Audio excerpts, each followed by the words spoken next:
साथियों नमस्कार। जय कुमार पॉलिटिक के इस मंच पर आप सभी का स्वागत है। राष्ट्रपति से संबंधित एक इम्पोर्टेंट सवाल यहाँ से बनता है, जो टॉपिक आज हम पढ़ेंगे। राष्ट्रपति की जो उच्चतम न्यायालय से परामर्श करने की शक्ति है उस पर चर्चा करेंगे, power of president to consult supreme court, और आर्टिकल 143 पर चर्चा करेंगे।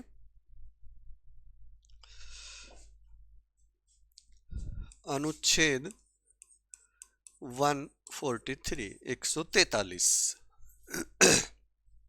देखो, एक अच्छा प्रश्न बनता है यहाँ से। बहुत बड़ा टॉपिक है नहीं, केवल ये एक ही अनुच्छेद है, लेकिन प्रश्न एक अच्छा बनता है जिसमें गलती करने की संभावना ज़्यादा बनती है, और अच्छे से पढ़ लिया तो फिर गलती नहीं होगी।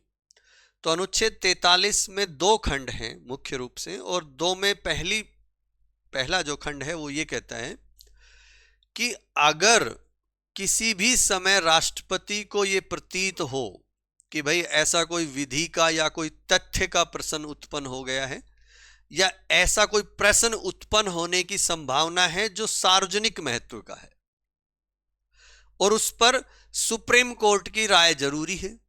सुप्रीम कोर्ट की राय लेना समीचीन शब्द का प्रयोग किया गया है। समीचीन है, एक्सपीडिएंट।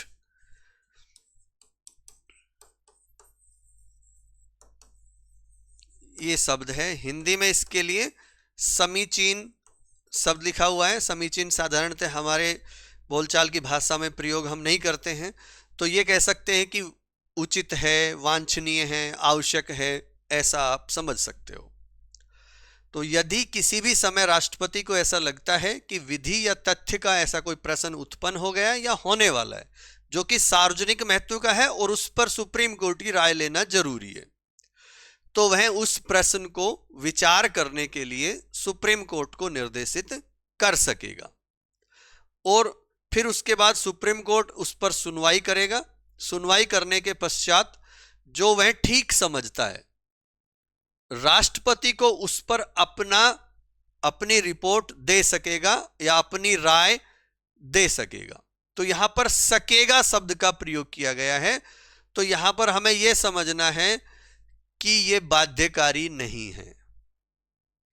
यानी जब भी ऐसे मुद्दे पर जो सार्वजनिक महत्व का मुद्दा है राष्ट्रपति सुप्रीम कोर्ट से राय मांगता है, तो यह जरूरी नहीं है कि सुप्रीम कोर्ट उस पर अपनी राय व्यक्त करे। मना कर सकता है, कहने की बात यह है, और दे भी सकता है, जो वो उनकी इच्छा के अनुसार है।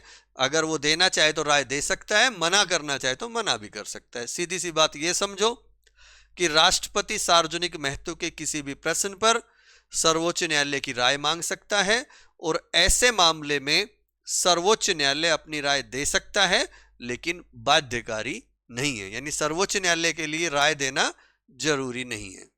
एक तो ये पॉइंट है, इस पर तो सर्वोच्च न्यायालय की राय के द्वारा राय देना जरूरी नहीं है। लेकिन एक मुद्दा ऐसा भी है जिस पर सुप्रीम कोर्ट को राय देना जरूरी है।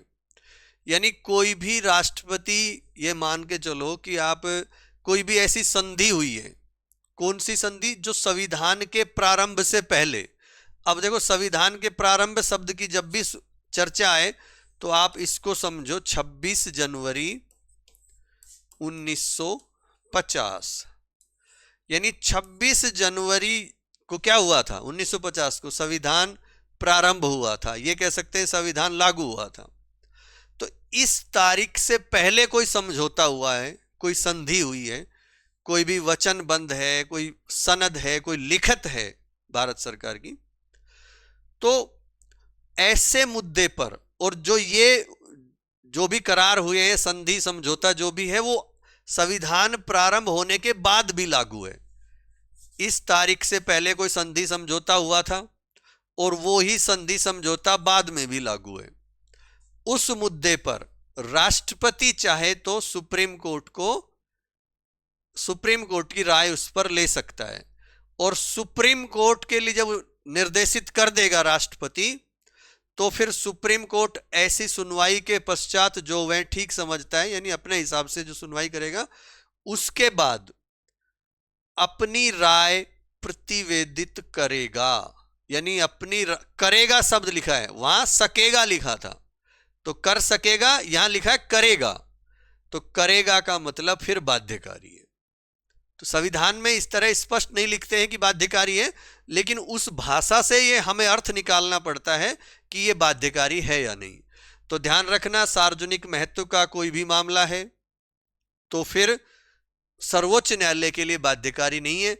लेकिन ऐसा कोई मामला है जो संविधान लागू होने से पहले का कोई भी संधि समझौता है, कोई भी ट्रीटी, एग्रीमेंट, कोवेनेंट, एंगेजमेंट, सनद, कोई लिखित ऐसी कोई भी चीज है जो संविधान के बाद लागू होने के बाद भी, यानी अभी भी जिस समय वो मामला सुप्रीम कोर्ट के सामने जाता है उस समय भी वो चीज लागू है, तो फिर ऐसे मामले पर राय देना उसके लिए आवश्यक है, राय देनी पड़ेगी। कहने का मतलब ये है। साधारण अर्थों में सीधी सी बात है, अगर संविधान लागू होने से पहले कोई भी संधि, करार, समझौता वगैरह का मामला है और वो संधि, करार, समझौता संविधान लागू होने के बाद भी लागू है, तो फिर न्यायालय के लिए राय देना बाध्यकारी हो जाता है। तो ये दोनों में अंतर समझ लेना। संविधान से पहले का संधि, समझौता, करार, वचनबद्ध कुछ भी ऐसी चीज है तो बाध्यकारी है, और सार्वजनिक मामला है और राष्ट्रपति राय मांगता है तो फिर सर्वोच्च न्यायालय के लिए बाध्यकारी नहीं है।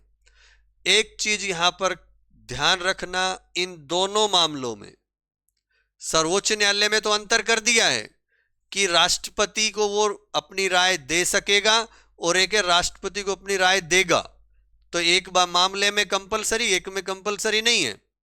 लेकिन जब न्यायालय द्वारा कोई राय दी जाती है तो क्या राष्ट्रपति के लिए वो बाध्य मानना कि अब तो उन्होंने राय दे दी तो राष्ट्रपति माने ही? साथियों ध्यान रखना, राष्ट्रपति के मामले में यानी सर्वोच्च न्यायालय ने जो भी राय दी है राष्ट्रपति को, तो राष्ट्रपति उसके लिए बिल्कुल भी बाध्य नहीं है। साधारणतः मान ही लेते हैं लेकिन बाध्य नहीं है कि उसको माने। तो ये हमारा आर्टिकल 143 था। एक प्रश्न ये भी बन सकता है कि आर्टिकल 143 का स्रोत क्या है, कहां से लिया गया है? तो भारत शासन अधिनियम 1935 की एक धारा थी 213, वहां से ये लिया गया है। तो अभी लिखना शुरू करो और फिर आगे दूसरे लेक्चर में हम चर्चा करेंगे। लिखो, उच्चतम न्यायालय से परामर्श करने की राष्ट्रपति की शक्ति, power of president to consult supreme court. अनुच्छेद 143 एक नंबर डाल के लिखो, यदि किसी समय राष्ट्रपति को प्रतीत होता है कि विधि या तथ्य का कोई ऐसा प्रश्न उत्पन्न हुआ है या उत्पन्न होने की संभावना है जो सार्वजनिक महत्व का है और उस पर सर्वोच्च न्यायालय की राय प्राप्त करना समीचीन है, एक्सपीडिएंट है, उचित है, वांछनीय है, आवश्यक है, कुछ भी लिख लो आप, तो वह उस प्रश्न को विचार करने के लिए उच्चतम न्यायालय को निर्देशित कर सकेगा और उच्चतम न्यायालय ऐसी सुनवाई के पश्चात जो वह ठीक समझता है राष्ट्रपति को उस पर अपनी राय प्रतिवेदित कर सकेगा, रिपोर्ट कर सकेगा। प्रतिवेदित मतलब रिपोर्ट कर सकेगा। कर सकेगा का मतलब बाध्यकारी नहीं है। इसको मैं अन्य अर्थ में लिखवाऊंगा, आप लिखो अर्थात।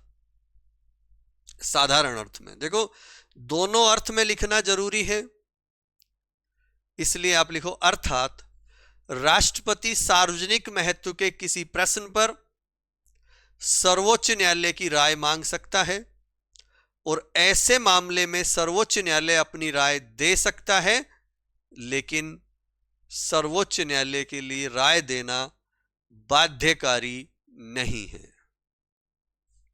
नेक्स्ट, नंबर 2, राष्ट्रपति, या इसको साधारण भाषा में लिख लो केवल, अगर संविधान लागू होने से पहले की कोई संधि,